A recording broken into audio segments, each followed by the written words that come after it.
Trater Aceh yang melupakan pejuangnya.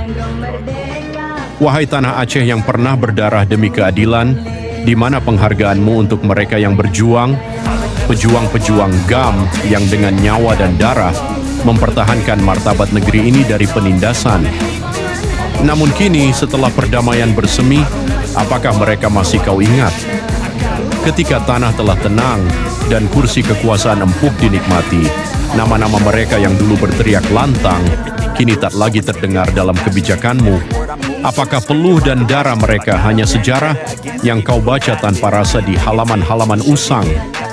Pejuang yang dulu menahan lapar di hutan, menghadapi peluru demi tanah kelahiran, kini tersingkir di pinggir kehidupan. Sementara mereka yang dulu tak pernah mengangkat senjata, kini berdiri di panggung kehormatan, memanfaatkan perdamaian untuk memperkaya diri. Di mana keadilan untuk mereka yang kehilangan keluarga, untuk anak-anak yatim yang kehilangan ayahnya demi perjuangan, untuk istri-istri yang kehilangan suami, namun kini hidup dalam nestapa tanpa perhatian? Tidakkah engkau malu, wahai pemimpin Aceh? Jangan biarkan negeri ini menjadi kuburan bagi harapan.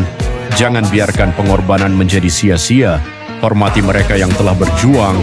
Berikan tempat yang layak untuk mereka dalam pembangunan Aceh. Jangan hanya sibuk melayani mereka yang berduit, sementara pejuang-pejuangmu terlupakan di sudut sunyi. Aceh bukan hanya milik para penguasa baru, Aceh adalah milik mereka yang telah berkorban. Ingatlah, kejayaan tanpa menghargai pengorbanan hanya akan menjadi duri dalam sejarah negeri ini. Hormatilah para pejuangmu sebelum nama mereka hilang dari ingatan dan Aceh kehilangan ruh perjuangannya selamanya.